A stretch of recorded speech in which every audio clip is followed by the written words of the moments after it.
loves. All right, so it has been exactly 1 week since I had my baby girl. I wanted to do these videos where I would share with you what are some things I think a first-time mom or a new mom or a second-time mom, third-time mom, whatever, would need during their first week of having a new baby at home. And I also want to do another one, which will be up next, about what things you would need for a new baby for their first week at home. So what I'm gonna do right now is just go through my list. I made a long list of things. I have it here on my phone. Okay. So for a first-time mom, the first thing you need the first week is you're gonna need lots of water. And I drink like, I think 5 or 6 of these a day, especially because I am breastfeeding. So if you're breastfeeding, you're gonna need tons and tons of water because your nursing baby is depleting your body frequently throughout the day. I also highly recommend that you have some Motrin or ibuprofen around.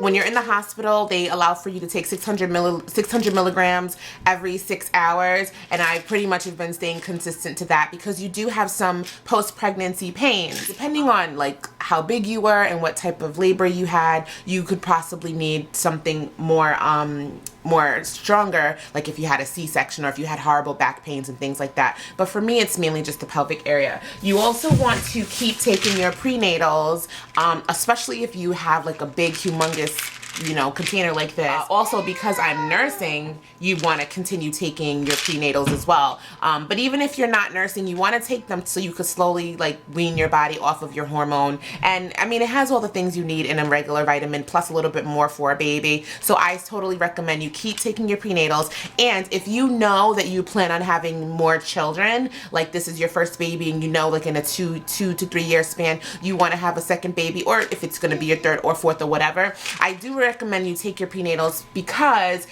they have the folic acid in them, and if you take a multivitamin, you still are supposed to take a folic acid supplement, you know, because it prevents lots of like birth defects. So you want to make sure you have a folic acid supplement in addition to a multivitamin. So why not just keep taking prenatals? It has it already in it. Okay, if you are nursing, I would recommend you take fenugreek seed caplets. This is my first time ever using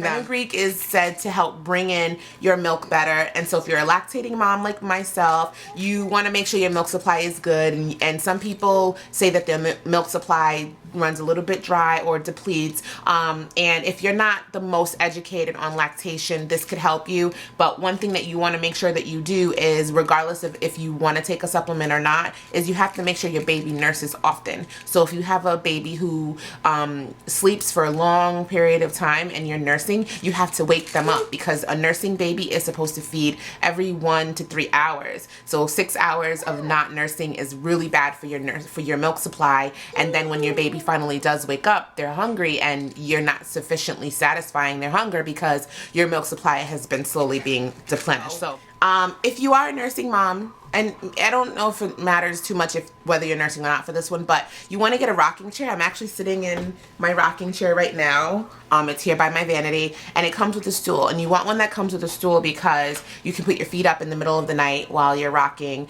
When you have to be woken up out of your sleep at like 1 a.m. and you have to feed, and you're waking up again maybe at 3 a.m. or maybe you're up from 1 to 3 or 12 to 4, like in my case with the baby who's cluster feeding and feeding over and over and over. You want to be able to sit comfortably because you're tired, you're exhausted, and you want to be able to lay back, and in some cases you want to be able to like fall asleep. So you want to get a rocking chair that has a footrest so you can put your feet up and recline and be in a very comfortable, calm state and feed your baby. So I highly recommend a rocking chair. I got this rocking chair from Walmart. I believe it was about $170, and it comes with the footstool. The next thing you want is snacks by your bedside or wherever your rocker is if you're feeding or nursing. For me, I have like, here in my vanity, I have a granola, and just some other ideas of snacks that you can keep by your bedside. Something that's easy, apple, orange, or like a banana. You can easily just pull it and like pop it in your mouth while the baby is nursing, so that way you can continue to keep your energy up. Because if you're nursing, you constantly feel like you're being drained of all of your energy. Like, it's just crazy how much energy it takes for you to do almost absolutely nothing. Like, you're literally just sitting there holding your baby, and your baby's doing all the work. But when she or he is done, you feel like you've worked. You feel like you've done so much, and you've just been sitting there. But you feel like you need to eat. You feel like you need to drink. Your energy is completely depleted. So it's good to have like a snack if you're feeling a little bit lightheaded or faint in the middle of the morning or night when you're nursing. You need lots of hand sanitizer. If you have a bathroom nearby, then of course you can always just go wash your hands. But sometimes you did something just a minute ago, the baby starts to cry or is making noises, and it's just like a pump, and you know, go. So hand sanitizer is great to have around, not only for you but for everybody else who comes over. And you know, I have a 2-year-old, so things that we take for granted when the baby's not here, you can't take for granted when the baby is here. So just assume that your younger kids and even your older kids are always dirty, from the quick hand wipes of the nose to the picking up the toys on the floor, from them being on the floor to whatever they may be doing. All that stuff happens in seconds, so you just need to quickly sanitize people. So another thing you're gonna need are loose fitting tops, especially if you're nursing. One, for comfort. Your breasts are really sore from all the nursing, and they're really sensitive. It takes a little while. Like, this is the first full week, and they're not as sensitive or as tender as they were in the beginning. You're sensitive and tender all the time. If anyone touches you, if anyone hugs you, if it rubs on something, when you take a bath. So loose fitting clothes are perfect for a nursing mom, because you can easily just either pull it down and take out your boob, or pull it up and take out your boob. But if you don't want to be in something like that's really loose fitting all the time, like when company comes over, you don't necessarily want to just have on this loose shirt and then have to pull it up to let your boob out, because it shows the rest of your body, like your skin and stuff, your stomach and stuff. So I highly recommend nursing tops. I also recommend nursing tops whether or not you are in the house, but also to go. This one is already worn and it has a couple stains on it, but you'll get the point. I showed this in a video before in some of my other videos. It's just a tank top, and like I said, it's a little dirty, sorry about that. And it's a tank top, you put it on, and it has a built-in bra holder here, and these straps have clips that unclip to expose your boob. And what I like about the tanks is that while you have your bra area here and the boobs are out here, you still have this part down here covering the rest of your body. So you don't have to worry about your skin being exposed. You know, you're not really comfortable with your stomach because it still looks pregnant.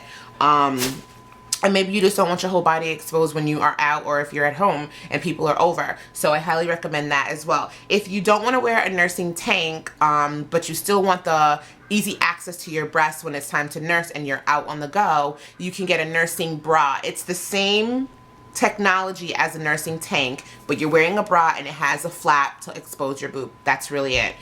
If you don't want to have your boob exposed, even with a nursing top or a nursing tank or a nursing bra, there is a portion of your skin that is exposed. Most of your skin is exposed while your child is, you know, nursing on you.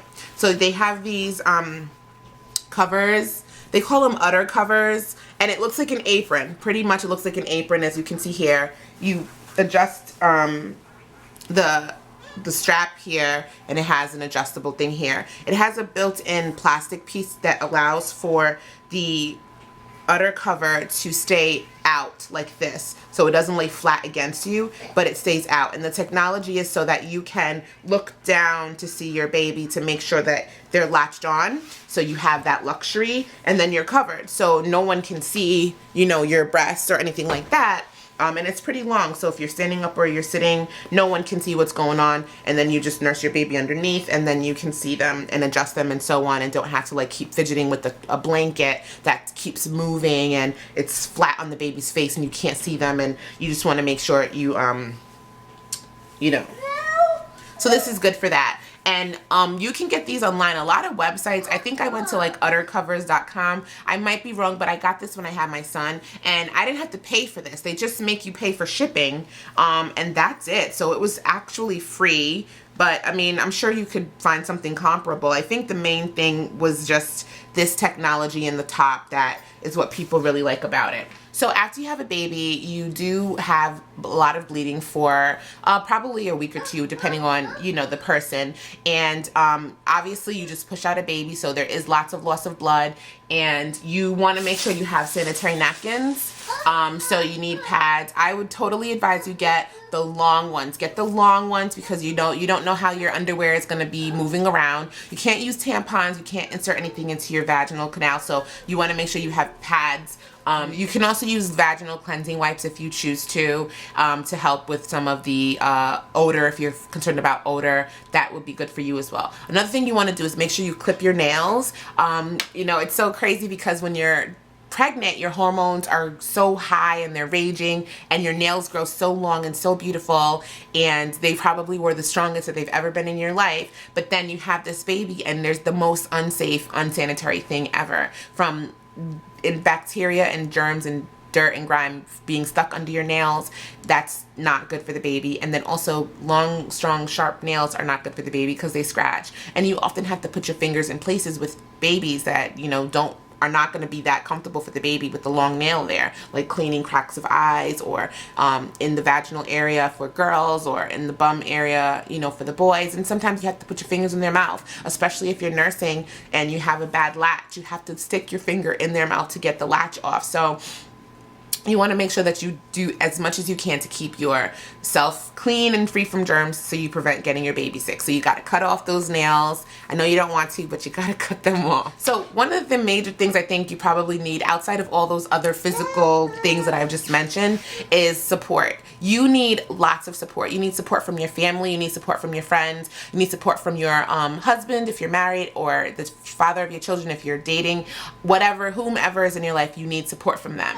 So some of the ways that you would need support from family, I think one of the most for me is cooking. Depending on if your husband's working or not, you may not have the time to cook. So if you have family members who can cook and you like their food, ask them to make you large pots of food, ration it out so you have a bowl in the refrigerator that you feel you'll be able to eat through in a certain amount of time, and everything else you put in the freezer. And if you don't have anyone who can cook for you, and you don't have anyone who's close by who you can have come over and cook, then I highly recommend that you invest some money in getting some takeout, because it's going to be really hard for you to cook often when you have so much going on. And not having to worry about that one main element in your family is going to help you a lot. Also, you want your family to be able to help you with anything that they can. Washing dishes, washing clothes. You have a lot of new baby clothes. Have them wash them.